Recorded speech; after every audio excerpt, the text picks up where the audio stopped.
మన ప్రభు అయిన యేసుక్రీస్తు నామములో మీకు శుభములు తెలియజేస్తున్నాను. ఈ క్రొత్త సంవత్సరంలో ఎలా ఉన్నారు? మీరు తీసుకున్న న్యూ ఇయర్ రిజల్యూషన్స్ పాటించగలుగుతున్నారా? మనలో కొంతమంది కొన్ని పరిస్థితుల్లో ఫెయిల్ అయినా సరే పర్వాలేదు. We can depend on Jesus. యేసయ్య మనకు సహాయం చేస్తారు. ఆయన నేరములు ఎంచే దేవుడు కాదు. ఎవరైతే కష్టంలో ఉన్నారో, కష్టపడుతున్నారో వారికి సహాయం చేయటానికి సిద్ధంగా ఉన్న మన యేసయ్య.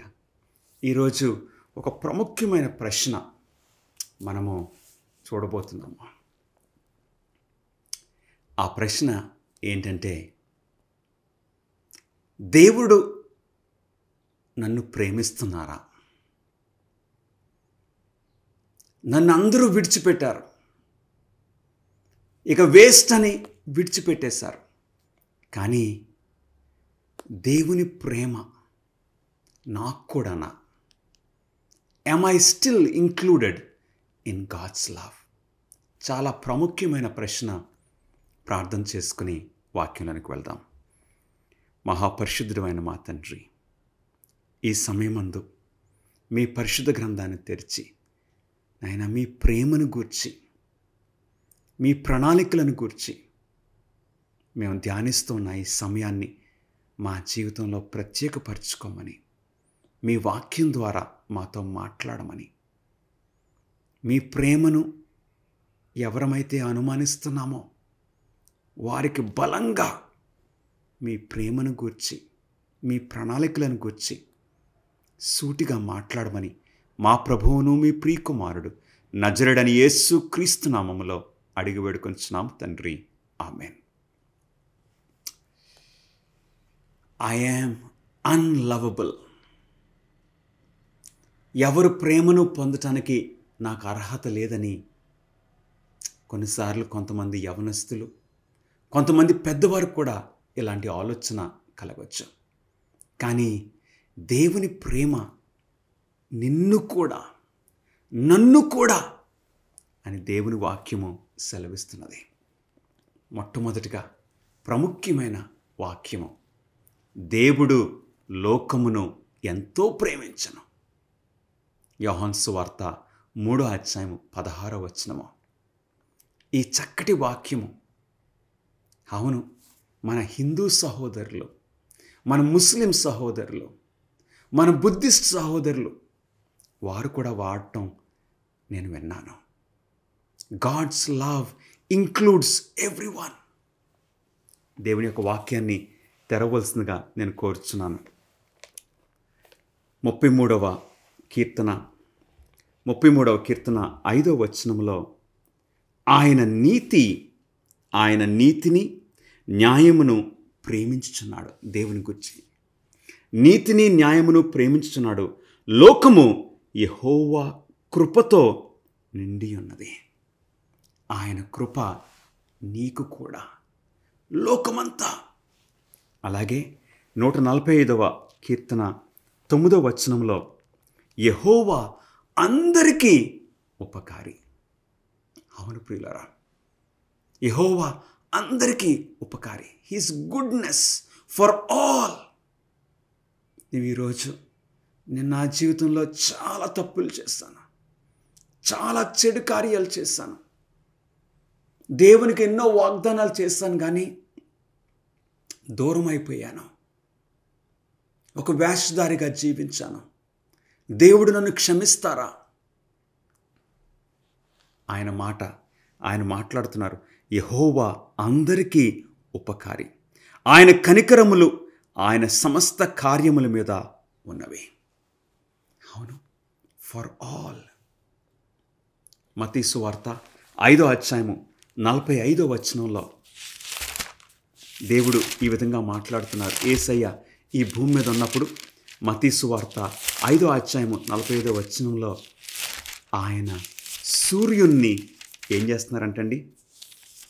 మత్తయి 5:45లో ఆయన చెడ్డవారి మీదను మంచివారి మీదను తన సూర్యుణ్ణి ఉదయింపచేసి నీతిమంతుల మీదను అనీతిమంతుల మీదను వర్షము కురిపించుచున్నాడు. ఆయనకు పక్షపాతము లేదు.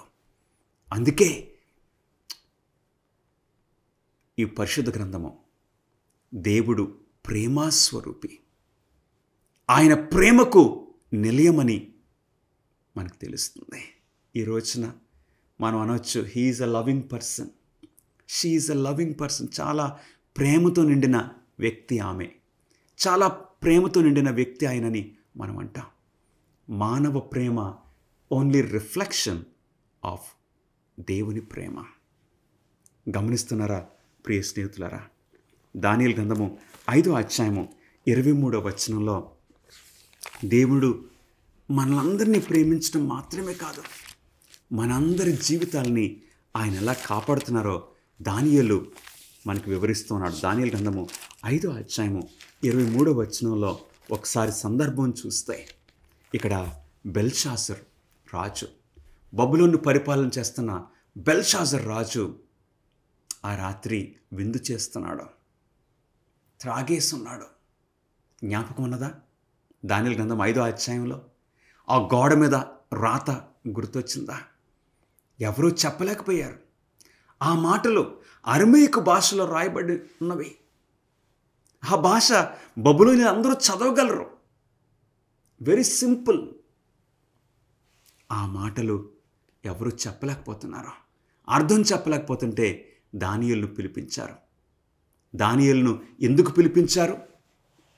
ప్రైమరీ పర్పస్ ఏంటంటే, దానియేలు ఆ మాటలకి, గోడ మీద ఆ చెయ్యి వచ్చి రాసిన ఆ మాటలకి అర్థం చెప్పని పిలిపించారు.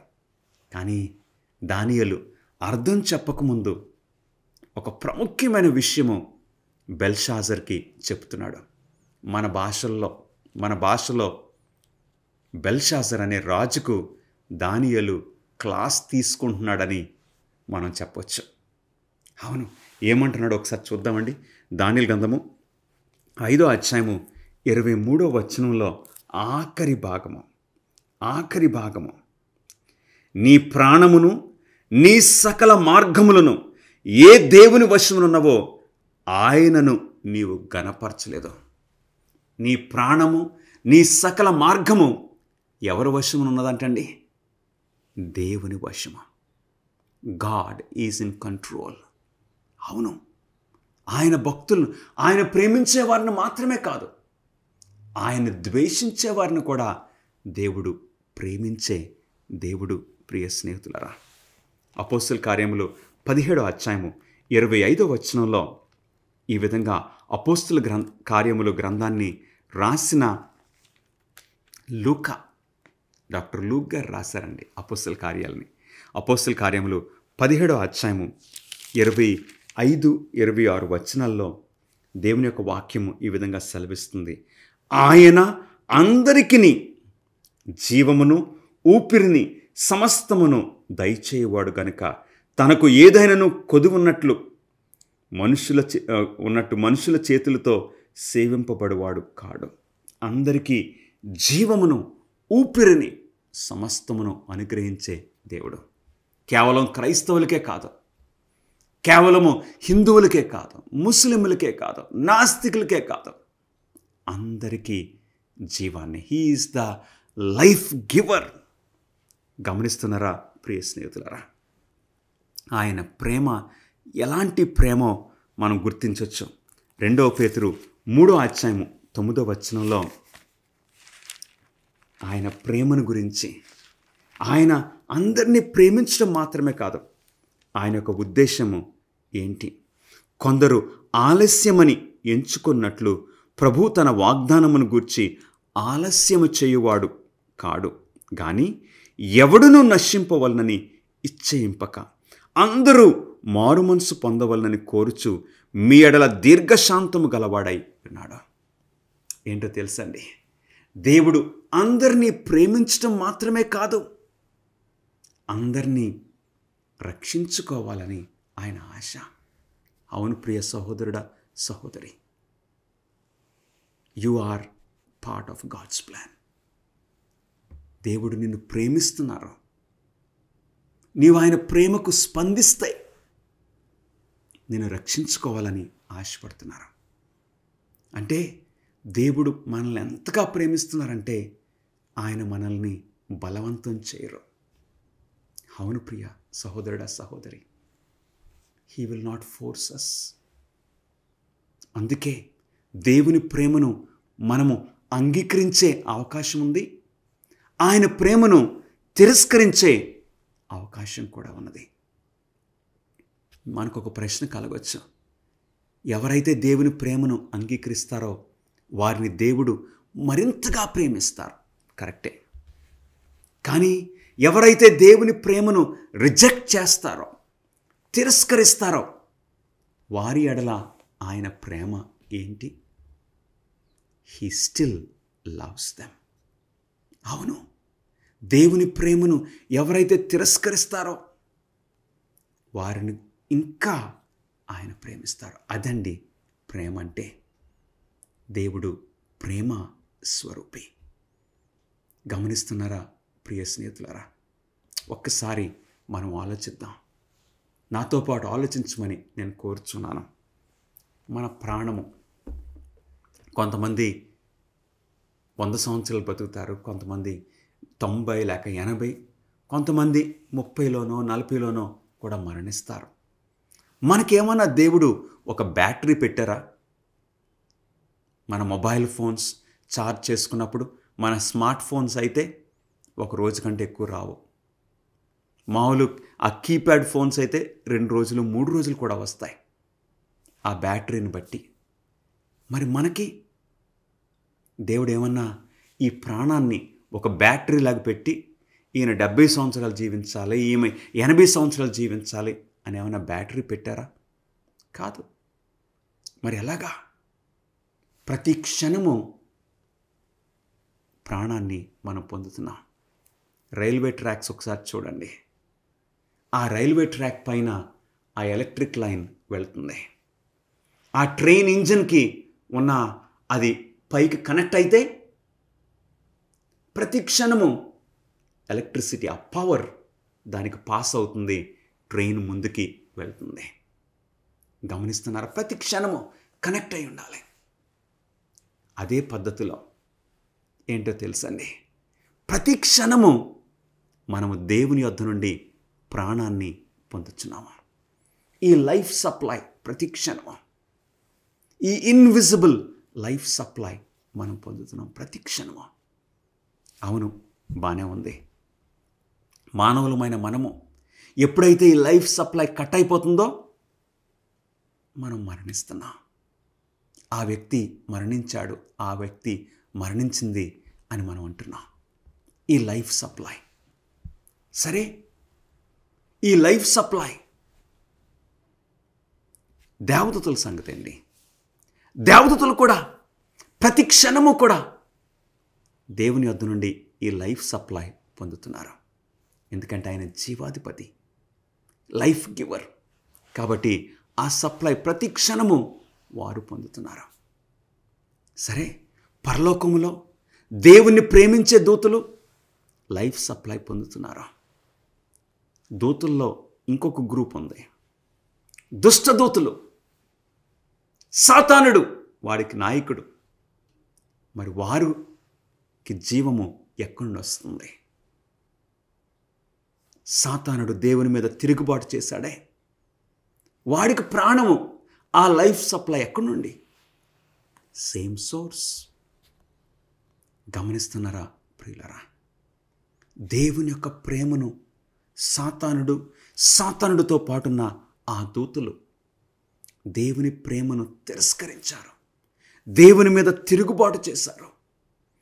ఇక ప్రజలను దేవుని నుండి దూరంగా చేయడానికి మోసాలు, శోధనలు ఇలాంటివన్నీ చేస్తుంటే దేవునికి వ్యతిరేకంగా పనిచేసే ఈ సాతానుడు వాడి దూతలకు కూడా లైఫ్ సప్లై ఎక్కడి నుండి? Only from the life giver. ఒక సప్లై ఆయన యొద్ద నుండే వారు పొందుతున్నారు. ఏంటో తెలుసా ప్రియులరా?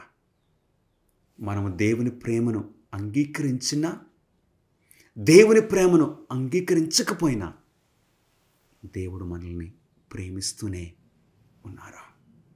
అలాగని దేవుణ్ణి ప్రేమించినా ఒకటే, ప్రేమించకపోయినా ఒకటే. కాదు ప్రియులరా. ఏంటో తెలుసా? దేవుని ప్రేమించే వారికి ఫ్యూచర్ ఉన్నది. దేవుని ప్రేమించే వారి పట్ల దేవుడు ఆయన ప్రణాళికలను నెరవేర్చుకుంటూ ఉంటారు. ఆయన వాగ్దానాలు నెరవేరుస్తూ ఉంటారు. ఎవరైతే దేవుని ప్రేమకు స్పందించరో వారికి ఒక టైం వస్తుంది, వారికి అంతము కలుగుతుంది. ప్రకటన గ్రంథము 12వ అధ్యాయంలో ఇక్కడ యోహాను, ప్రకటన రాసిన యోహాను ఈ సత్యాన్ని మనకు రాస్తూ ఉన్నాడు. ప్రకటన గ్రంథము 12వ అధ్యాయంలో ఈ విషయాన్ని మీరు చూడవలసిందిగా నేను కోరుచున్నాను. ప్రకటన గ్రంథము 12వ అధ్యాయము ఇప్పుడు మనము 12వ వచనము చదువుతామండి. అందుచేత పరలోకమా, పరలోక నివాసులారా ఉత్సహించుడి. భూమి సముద్రమా మీకు శ్రమ. అపవాది తనకు సమయము కొంచెమే అని తెలుసుకుని బహుక్రోధము గలవాడై మీ వద్దకు దిగివచ్చినాడని చెప్పిన. అపవాదికి తెలుసు, సాతానుడికి తెలుసు తనకు సమయము కొంచెమే. అందుకే ఆగ్రహము తెచ్చుకొని గర్జించు సింహం వలె ఎవరిని మృంగుదునా అని తిరుగుచూ ఉన్నాడు.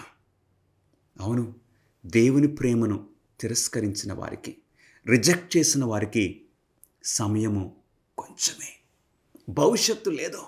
ఎవరైతే దేవుని ప్రేమను అంగీకరిస్తున్నారో వారికైతే ఇక ఫ్యూచర్ అబండెంట్, సమృద్ధి అయిన జీవము.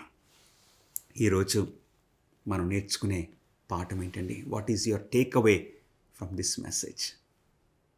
ఏంటంటే దేవుని బిడ్డలు దేవుని యొక్క ఆజ్ఞలు గైకొనొచ్చు, దేవుని మార్గంలో నడిచే దేవుని బిడ్డలు దేవుని ప్రేమను స్పందిస్తారు, దేవుని ప్రేమను ప్రతిబింపచేస్తారు.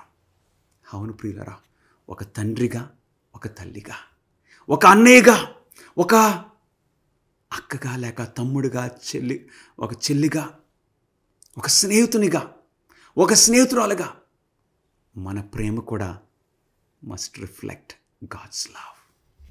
అవును, మన ప్రభువు సెలవిచ్చారు, మీరు ప్రేమించు వారిని ప్రేమిస్తే మీకు ఫలం ఏంటి? మిమ్మల్ని ప్రేమించే వారిని మీరు ప్రేమిస్తే, మిమ్మల్ని గౌరవించే వారిని మాత్రమే మీరు గౌరవిస్తే అందులో పెద్ద గొప్పతనం ఏంటి? మీ శత్రువులను కూడా ప్రేమించాలి.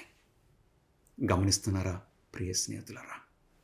అవునండి, అలాంటి ప్రేమ ఇది ఒక హై స్టాండర్డ్ అయిన ప్రేమను దేవుడు మనకు చూపిస్తున్నారు. ప్రియ స్నేహితులారా, బైబిల్లో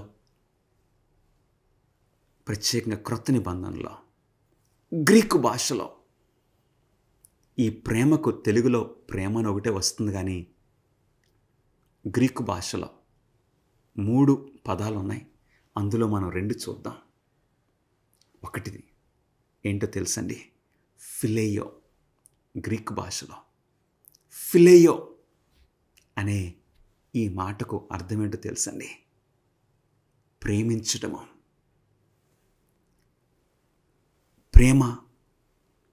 ప్రేమించటము. మరలా అట్టి ప్రేమ ఆశిస్తుంది, తిరిగి మరలా ఆ ప్రేమకు స్పందన కలుగుతుందని ఆ ప్రేమ ఆశిస్తుంది. కానీ ఇంకొక పదం ఉంది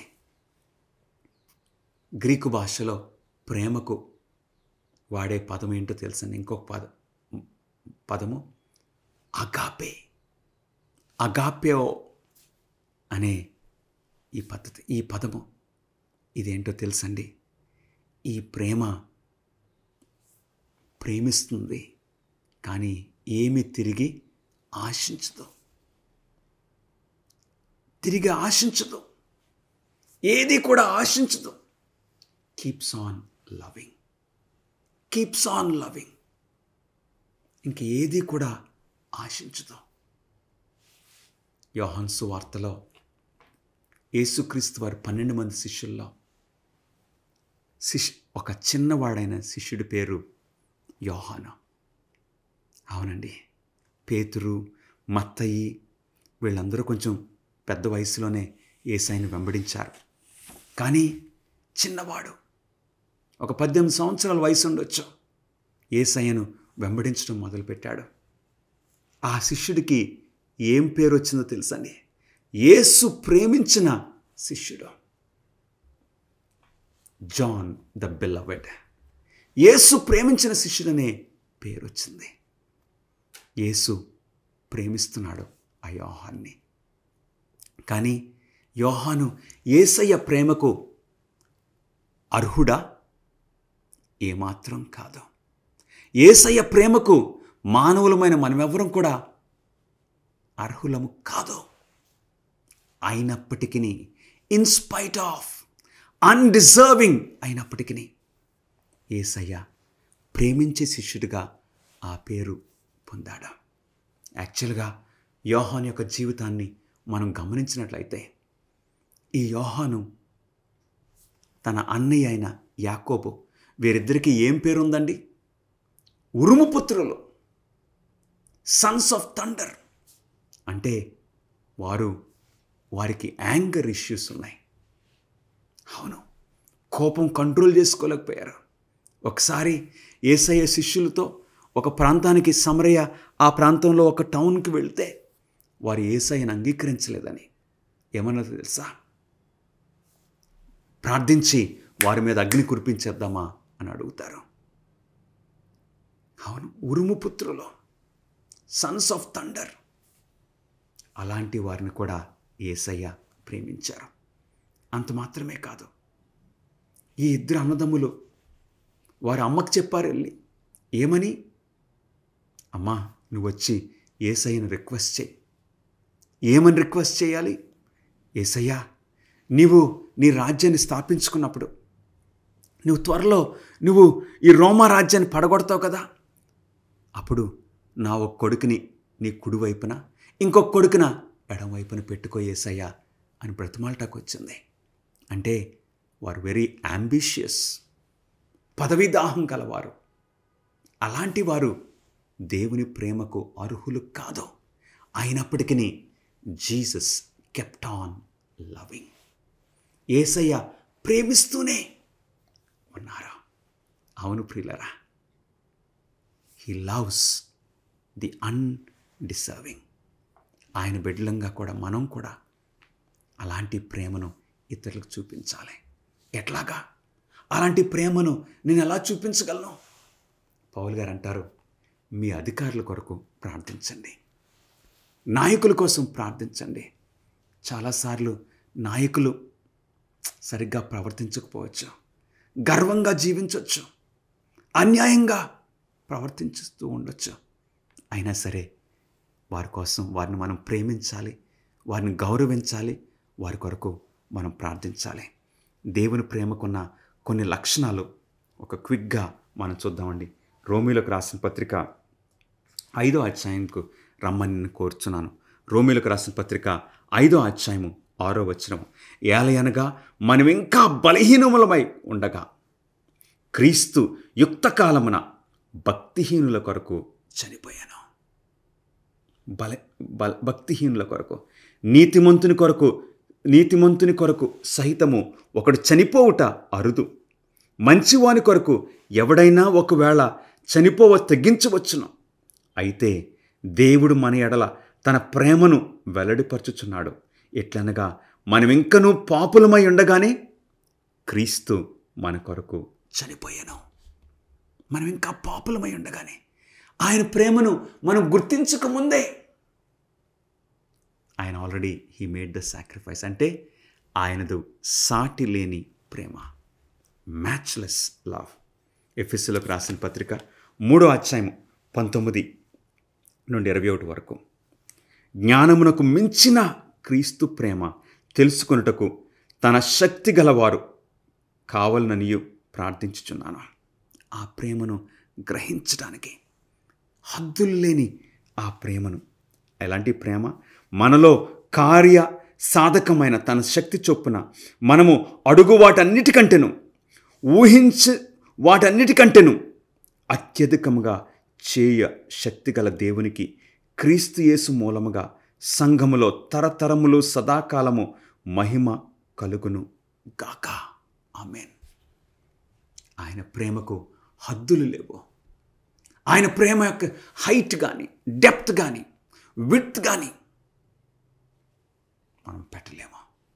సాటి లేని ప్రేమ, హద్దులు లేని ప్రేమ. లూకా సువార్త 23వ అధ్యాయంలో మన ప్రభు అయిన యేసుక్రీస్తు వారు సిలువ పైన ఆయన ప్రేమను మనం చూడొచ్చు. లూకా 23వ అధ్యాయము 34వ వచనంలో ఆయన ప్రార్థన ఏమంటున్నారు? తండ్రి, వీరేమి చేయుచున్నారో వీరెరుగరు గనుక వీరిని క్షమించమని చెప్పాను. ఆయనది సాటి లేని ప్రేమ, హద్దు లేని ప్రేమ. శత్రువులను, ఆయన దూషించేవారిని, తిరస్కరించేవారిని, ఆయన మీద ఉమ్మేసే వారి మీద కూడా ఆయన ప్రార్థిస్తున్నారు. తండ్రి, వీరేమి చేయుచున్నారో వీరెరుగరు. లూకా సువార్త 15వ అధ్యాయము 20వ వచనములో వాడింకా దూరముగా ఉన్నప్పుడు తండ్రి వానిని చూచి కనికరపడి పరిగెత్తి వాని మెడ మీద పడి ముద్దు పెట్టుకొనెను. కుమారుడు విడిచిపెట్టి వెళ్ళిపోయాడు. తండ్రిని ప్రేమను అపార్థం చేసుకొని వెళ్ళిపోయాడు. వాడి కోసం ప్రతిరోజు ఆ తండ్రి చూశాడు. ఏంటో తెలుసా? చివరి వరకు ఎదురు చూచే ప్రేమ. అవునండి. చివరిగా ఇర్మియా 31వ అధ్యాయము 3వ వచనంలో దేవుని ప్రేమ ఎలాంటిదో తెలుసండి. ఇర్మియా 31:3 చాలా కాలం క్రిందట యెహోవా నాకు ప్రత్యక్షమై ఇట్లా నేను శాశ్వతమైన ప్రేమతో నేను నిన్ను ప్రేమించున్నాను. ప్రేమ కోసం నువ్వు ఆశపడుతున్నావా? నీ జీవితంలో ప్రేమ కొదువైపోయిందా? శాశ్వతమైన ప్రేమతో నిన్ను ప్రేమిస్తున్నానని యేసయ్య మాట్లాడుతున్నారు. ఇట్టి ప్రేమకు నువ్వు స్పందించు ప్రియ సహోదరుడా, సహోదరి. ఆయన రుణాన్ని మనం తీర్చుకోలేము. ఏ రీతి నీ రుణం తీర్చుకొందు యేసువా, ఏ రీతి నీ రుణం తీర్చుకొందు యేసువా, ఏ దిక్కులే నిన్ను ప్రేమించినావయ్యా, ఎంతో కృపను చూపినాన్ దీవించినావయ్యా, ఏ రీతి నీ రుణం తీర్చుకొందు యేసువా, ఏ రీతి నీ రుణం తీర్చుకొందు యేసువా. పాపాల సంద్రమందున పయనించును వీలలో, పాచనమ్మన సుమర్షి పెరిచుడి చేసవయ్యా, ఏ రీతి నీ రుణం తీర్చుకొందు యేసువా, ఏ రీతి నీ రుణం తీర్చుకొందు యేసువా. ప్రార్థన చేసుకుందాం. ప్రభువా, మాతో మాట్లాడినందుకు నీకు స్తుతులు, స్తోత్రములు. ప్రభువా, ఏ రీతి నీ రుణం తీర్చుకోగలవు నాయనా? మమ్మల్ని అంగీకరించమని, మీ ప్రేమను మా హృదయంలో పెట్టి ప్రభువా, మేము కూడా నీ వలె ప్రేమించినట్లు మా జీవితాలను మార్చుకోమని యేసుక్రీస్తు నామములో అడిగి వేడుకొంచున్నాం తండ్రి. Amen. God bless you friends.